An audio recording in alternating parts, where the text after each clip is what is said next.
Welcome to NCERT zone. इस video में हम बात करेंगे क्लास 7 साइंस के 6th चैप्टर की, जो कि है फिजिकल एंड केमिकल चेंजेस। तो इस चैप्टर में जितने भी क्वेश्चन हैं हम उसके आंसर्स को डिस्कस करेंगे। तो चलिए शुरू करते हैं। सबसे पहला क्वेश्चन है, classify the changes involved in the following processes as physical और केमिकल चेंजेस।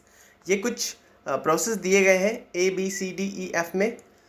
इन प्रोसेस में कौन सा चेंज आता है, मतलब कोई सब्सटेंस है या कोई मटेरियल है, तो उसके साथ जब कोई प्रोसेस होता है तो जो नया सब्सटेंस फॉर्म होता है, जो नया मटेरियल बनता है, उसमें वो किस चेंज के थ्रू बनता है। क्या वो फिजिकल चेंज हो रहा है उसमें या केमिकल चेंज हो रहा है। तो फिजिकल चेंज हो रहा है या केमिकल चेंज हो रहा है, जानने से पहले हमें ये जानना पड़ेगा कि फिजिकल चेंज या केमिकल चेंज कहते किसे हैं। ठीक है, तो देखिए फिजिकल चेंज या केमिकल चेंज किसे कहते हैं। जब किसी सब्सटेंस में कुछ इस तरीके से चेंज आता है कि उसकी फिजिकल प्रॉपर्टी बदल जाती है, यानी कि सिर्फ फिजिकल फीचर बदल जाता है। लाइक किसी सब्सटेंस या किसी मटेरियल का शेप चेंज हो गया, या किसी मटेरियल का साइज चेंज हो गया, कंस्ट्रक्शन चेंज हो गया, तो ऐसे चेंजेस को हम कहते हैं फिजिकल चेंजेस। यानी कि उस मटेरियल की जो फीचर है, इनर क्वालिटी है, वो तो सेम रहेगी, बस उसके रूप रंग में, आकार में, शेप में, साइजेस में, इन सब में चेंजेस आ जाएगा। ये चेंजेस कहलाते हैं फिजिकल चेंजेस। फॉर एग्जांपल, अगर बड़े से लकड़ी के टुकड़े को, यानी कि एक बड़े से वुड को हम छोटे छोटे पीसेस में काट दे, टुकड़ों में काट दे, तो उसका साइज तो कम हो जाएगा, उसका शेप भी चेंज हो जाएगा, लेकिन वो जो पहले भी वुड था अब भी वो वुड है, यानी कि उसकी जो क्वालिटी है वो सेम रहेगी। यानी कि उससे कोई नया प्रोडक्ट नहीं बन रहा है, प्रोडक्ट सेम है, बस उसके साइज में, शेप में डिफरेंस आ गया। तो इस तरीके के चेंजेस को हम कहते हैं फिजिकल चेंज। वहीं पे अगर बात करें केमिकल चेंजेस की, तो केमिकल चेंजेस ऐसे चेंजेस को कहते हैं जिसमें एक मटेरियल से दूसरा मटेरियल बनता है जो कि पूरे तरीके से पहले वाले मटेरियल से अलग होता है, और दोबारा हम किसी मटेरियल में कोई केमिकल चेंज आ गया तो दोबारा हम ओरिजिनल जो मटेरियल था उसको हम वापस गेन नहीं कर सकते। फॉर एग्जांपल, अगर लकड़ी के वही टुकड़ों को हमने जला दिया होता, तो लकड़ी के टुकड़े को जब हम जला देंगे तो ये कोयले में कन्वर्ट हो जाएगा, और फिर वो क्या बन जाएगा, वो जो चेंज कहलाएगा वो चेंज कहलाएगा केमिकल चेंजेस, क्योंकि पूरा का पूरा जो मटेरियल का फीचर था, क्वालिटी थी, वो चेंज हो गई है। दोनों बिल्कुल अलग है, लकड़ी बिल्कुल अलग मटेरियल है, कोयला बिल्कुल अलग मटेरियल है, तो बिल्कुल ही सब कुछ चेंज हो गया। फिजिकल प्रॉपर्टी तो छोड़िए, उसका इनर जो क्वालिटी था वो चेंज हो गया। तो जिसमें कोई नया सब्सटेंस बन जाए पहले वाले सब्सटेंस के मुकाबले, उसे हम कहते हैं केमिकल चेंजेस, और दोबारा हम कोयले से लकड़ी बना नहीं सकते।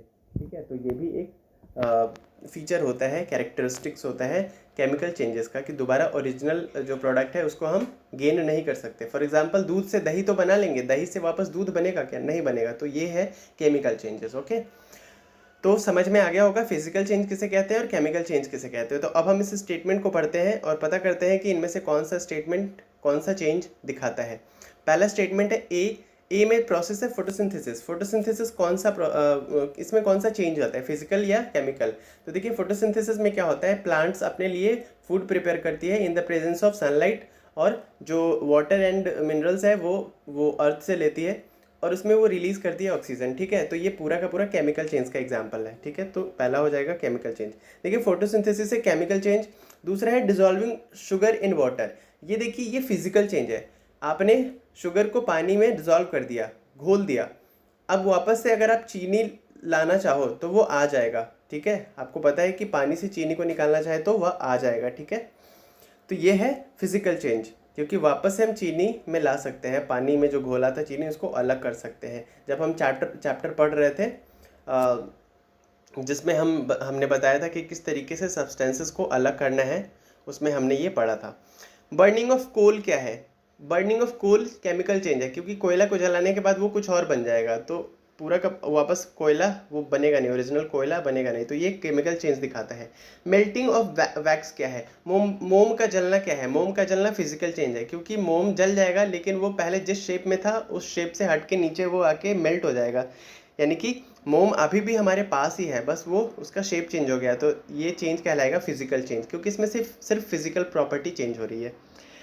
Beating aluminium to make aluminium foil, देखिए एल्यूमिनियम को पीट करके उसको एल्यूमिनियम फॉयल बनाया जा रहा है, तो इसके फिजिकल प्रॉपर्टी में चेंज आ रहा है। वापस से हम उसको फॉयल को फोल्ड करके वापस से एल्यूमिनियम में कन्वर्ट कर सकते हैं हम, तो ये फिजिकल चेंज है। डाइजेशन ऑफ फूड क्या है, एक बार आपने फूड खा लिया, तो फूड आपने खा लिया और वो डाइजेस्ट हो गया, तो वापस से फूड में कन्वर्ट कर सकते हो उसको, क्या नहीं कर सकते हो, तो ये है फिजिकल चेंज। ओके, सॉरी ये है केमिकल चेंज। तो physical change and chemical change हमने पता कर लिया कि कौन सा फिजिकल चेंज था, कौन सा केमिकल चेंज था। सेकेंड क्वेश्चन है state whether the following statements are true और फॉल्स। आपको बताना है कि इनमें से कौन सा ट्रू है कौन सा फॉल्स है। In case statement is false, write the corrected statement in your notebook. तो बताइए कि कौन सा ट्रू है कौन सा फॉल्स है। पहला स्टेटमेंट कहता है cutting a log of would into pieces is a chemical change. तो मैंने आपको एग्जांपल दिया था इसी का, जब आप एक वुड के लॉग को, बड़े से वुड को छोटे छोटे छोटे छोटे टुकड़े में काट देते हो, तो क्या ये केमिकल चेंज कहलाता है। तो सिर्फ इसका फिजिकल प्रॉपर्टी चेंज हो रहा है, साइज शेप चेंज हो रहा है, अभी भी वो वुड का वुड ही है, तो ये केमिकल चेंज नहीं है, तो ये स्टेटमेंट क्या है, फॉल्स है। सेकंड स्टेटमेंट है formation of manure from leaves is a physical change. जो खाद बनता है, जो फर्टिलाइजर्स बनता है लीव्स से, पत्तियों से, क्या ये फिजिकल चेंज है। तो देखिए पहले वो पत्तियां थी, धीरे धीरे प्रोसेस होके केमिकल चेंज होके वो मैन्योर बन गया, अब वापस से उसको पत्ती में हम कन्वर्ट नहीं कर सकते, तो ये केमिकल चेंज शो करता है। लेकिन यहाँ पे स्टेटमेंट में पूछ रहा है कि formation of manure from leaves is a physical change, तो ये भी क्या है, ये फॉल्स है, क्योंकि ये केमिकल चेंज है। सी स्टेटमेंट है iron pipes coated with zinc do not get rusted easily. जिस आयरन पाइप्स को जब हम जिंक से कोट कर देते हैं, ऊपर से उसको गैल्वेनाइजेशन कर देते हैं, तो वो क्या होता है, जंग लगने से बच जाता है, जल्दी उसमें रस्ट नहीं लगता, जंग नहीं लगता है। ठीक है, तो ये बिल्कुल सही स्टेटमेंट है, तो ये ट्रू है। डी स्टेटमेंट है iron and rust are the same substance. क्या आयरन और रस्ट यानी कि उस पर लगने वाला जंग, ये दोनों के सेम सब्सटेंस है, तो जी नहीं, बिल्कुल गलत है ये।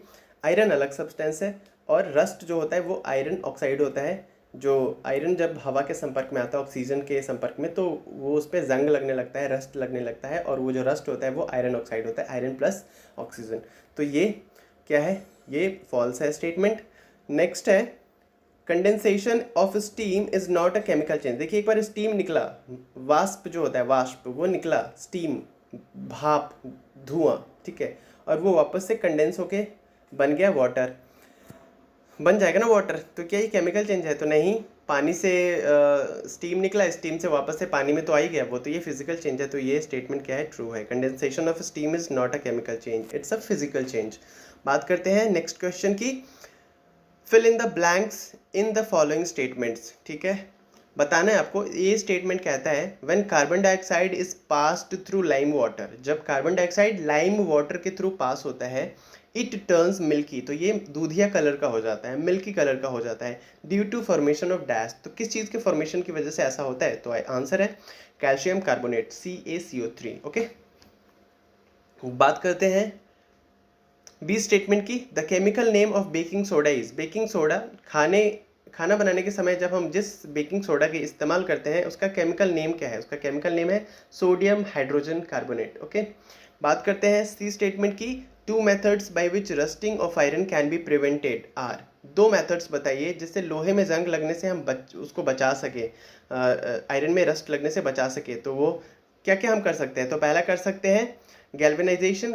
गैल्वेनाइजेशन में कुछ और सब्सटेंस का कोट हम चढ़ाते हैं आयरन पे, लाइक जिंक का चढ़ा दिया, और जो दूसरा है वो पेंट के मदद से, तो पेंटिंग हो गया एक, पेंट अब कर दोगे तो वो एयर और जो मॉइस्चर है उसके संपर्क में नहीं आ पाएगा और वो जंग लगने से बच जाएगा। नेक्स्ट स्टेटमेंट है changes in which only dash properties of a substance change are called physical change.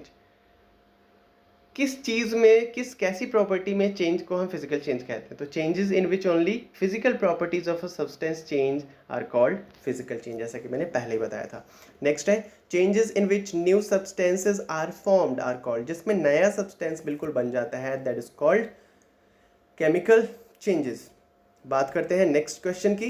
When baking soda is mixed with lemon juice, जब आप बेकिंग सोडा को लेमन जूस के साथ मिक्स करते हो, bubbles are formed with the evolution of a gas, तो एक gas type का कुछ निकलने लगता है और बबल्स भी निकलने लगते हैं। What type of changes is it, explain, ये किस तरीके का चेंज है बताइए आप। तो देखिए, व्हेन बेकिंग सोडा, जिसे सोडियम हाइड्रोजन कार्बोनेट भी कहते हैं, is mixed with lemon juice, यानी कि साइट्रिक एसिड लेमन जूस में होता है, तो जब बेकिंग सोडा को लेमन जूस के साथ मिलाते हैं तो बबल्स फॉर्म होते हैं, बबल निकलने लगता है। अगर आपने ध्यान दिया हो तो कभी आप पानी में इनो को मिला के देखो तो किस तरीके से बबल्स और गैस एक साथ निकलते हैं, सेम वैसा ही होता है। When baking soda, sodium hydrogen carbonate is mixed with the lemon juice, नींबू के जूस के साथ आप हाइड्रोजन यानी बेकिंग सोडा को मिलाइए तो बबल्स फॉर्म होंगे। This bubbles are form due to the evolution of carbon dioxide gas, तो क्योंकि कार्बन डाइऑक्साइड गैस निकलता है उस रिएक्शन के दौरान, जिसकी वजह से ये बबल्स फॉर्म होते हैं। This is a chemical change, और ये कैसा चेंज है, केमिकल चेंज है। In this change citric acid contained in lemon juice, citric acid जो कि लेमन जूस में उपस्थित रहता है, प्रेजेंट होता है, reacts with the sodium hydrogen carbonate, जो कि बेकिंग सोडा के साथ रिएक्ट करता है, which results in the evolution of carbon dioxide, और जिससे कार्बन डाइऑक्साइड गैस निकलता है। तो देखिए वही एग्जांपल दिया है सबसे नीचे, lemon juice plus baking soda, अगर आप इन दोनों के बीच रिएक्शन कराओगे तो क्या निकलेगा, carbon dioxide plus other substances. बात करते हैं नेक्स्ट क्वेश्चन की। When a candle burns, both physical and chemical changes take place, जब एक कैंडल बर्न होता है, एक मोमबत्ती को जब आप जलाते हो तो उस दौरान फिजिकल चेंज भी होता है और केमिकल चेंज भी होता है। आइडेंटिफाई दीज चेंजेस, आपको बताना है कि कब फिजिकल चेंज हो रहा है और कब केमिकल चेंज हो रहा है। Give another example of a familiar process of which in which both the chemical and physical changes take place. इसके अलावा भी अगर आपके नज़र में कोई ऐसा प्रोसेस है जो कि सबको पता हो और इसमें भी दो चेंजेस होते हैं तो वो भी आपको बताने के लिए बोला जा रहा है। तो आंसर है, when a candle burns both physical and chemical change take place, जब एक मोमबत्ती जलती है तो फिजिकल चेंज भी होता है और केमिकल चेंज भी होता है। देखिए फिजिकल चेंज कब होता है, मेल्टिंग ऑफ वैक्स, जब मोमबत्ती जलाते हो तो वैक्स पिघलने लगता है और धीरे धीरे नीचे की तरफ गिरने लगता है, तो उसके फिजिकल प्रॉपर्टीज में चेंजेस आ रहा है, तो ये कहलाएगा फिजिकल चेंज। और लेकिन जब वो बर्न हो रहा है wax, burning of a wax is called chemical change. तो ये दोनों चेंजेस हो रहे हैं एक साथ एक प्रोसेस में। ओके, इसी तरीके से एक और है प्रोसेस, यानी कि जब हम खाना खाते हैं, ठीक है, eating of food is another example where both physical and chemical change occur simultaneously. तो खाने के दौरान भी ये दोनों चेंजेस होते हैं। जैसे जब आप खाते हो, मुंह में रख के जब आप खाने को चबाते हो तो ये ब्रेक होता है बहुत सारे स्मॉलर पार्टिकल्स में, ठीक है, खाना टूटता है। तो सॉलिड फूड से छोटे छोटे पार्टिकल्स में जब फूड टूटने लगता है तो वो हो जाता है फिजिकल चेंज, और वो जब पूरी तरीके से डाइजेस्ट हो जाता है तो वो कहलाता है केमिकल चेंज। तो एक प्रोसेस में ये दोनों चेंजेस हो रहे हैं। आई होप समझ में आ गया होगा। नेक्स्ट क्वेश्चन है, how would you show that setting of curd is a chemical change, आप कैसे बताओगे कि जो दही का जमना होता है वो केमिकल चेंज होता है। तो आंसर है, once the curd is formed, हमें पता है कि केमिकल चेंज में एक बार जो चीज़ें बन गई वापस से उसको पाना मुश्किल नहीं, नामुमकिन होता है, इम्पॉसिबल होता है। So once the curd is formed, milk can not be reobtained from it, एक बार दूध से दही बन गया तो वापस से दही से दूध नहीं आप पा सकते हो। Also both milk and curd have different properties, milk और बोथ दही दोनों के अलग अलग प्रॉपर्टीज भी होते हैं। Since these are the properties of a chemical change, और केमिकल चेंज का प्रॉपर्टी यही होता है, हमें पता है एक सब्सटेंस से दूसरा सब्सटेंस बिल्कुल अलग होता है और वापस से हम गेन नहीं कर सकते हैं। Setting of curd is a chemical change, पता चल गया हमें। नेक्स्ट क्वेश्चन है, explain why burning of wood and cutting it into small piece are considered as two different types of changes। आपको एक्सप्लेन करना है कि लकड़ी का जलना और इसे छोटे छोटे टुकड़ों में डिवाइड करना दोनों अलग चेंजेस क्यों कहलाते हैं। तो आंसर है, when we burn wood, जब हम लकड़ी को जलाते हैं, a new substance coal is formed, तो एक नया सब्सटेंस बनता है जो कि कोयला होता है। therefore it is chemical change, इसीलिए ये केमिकल चेंज है। however when we cut wood, लेकिन जब हम कट करते हैं वुड को, only the shape and size of the wood are change, तो सिर्फ साइज और शेप में चेंज आता है। No new substance is formed, कोई नया सब्सटेंस नहीं बनता है, therefore it is a physical change. बात करते हैं नेक्स्ट क्वेश्चन की। Describe how crystals of copper sulphate are prepared. Copper sulphate crystal जो होता है वो कैसे प्रिपेयर किया जाता है? तो आंसर है crystal of copper sulphate are prepared by the method of crystallisation. कौन सा मेथड? क्रिस्टलाइजेशन। जिस मेथड से क्रिस्टल बनाया जाता है कॉपर सल्फेट का, उस मेथड को हम कहते हैं क्रिस्टलाइजेशन। और ये प्रोसेस क्या है? देखिए, the process is as follows. इस तरीके से ये प्रोसेस काम करता है। A cup full of water is taken in a beaker. एक पूरे कप पानी आप बीकर में डाल देते हो। Few drops of dilute sulphuric acids are added to this. उसमें कुछ ड्रॉप्स आप डालते हो सल्फ्यूरिक एसिड के। Okay, the water is then heated and when it starts boiling. उसके बाद उस पानी को, उस सोल्यूशन को गर्म किया जाता है, और जब ये बॉयल करने लगता है copper sulphate powder is added with stirring.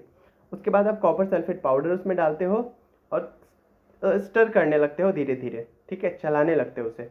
Copper sulphate powder should be added on till the solution becomes saturated. और कॉपर सल्फेट पानी स्टर करते करते तब तक डालना है उसमें थोड़ा थोड़ा करके जबकि वो पूरा का पूरा सोल्यूशन सैचुरेटेड ना हो जाए। सैचुरेटेड इन द सेंस कि अब उसमें और औकात ना हो कि उसमें कॉपर सल्फेट आप ऐड कर सको, यानी कि मैक्सिमम जितना आप कर सकते हो कॉपर सल्फेट ऐड, उतना उस लेवल पे, उस लिमिट पे आप पहुंच गए हो। तो अब आपको कॉपर सल्फेट उसमें नहीं डालना है, ठीक है।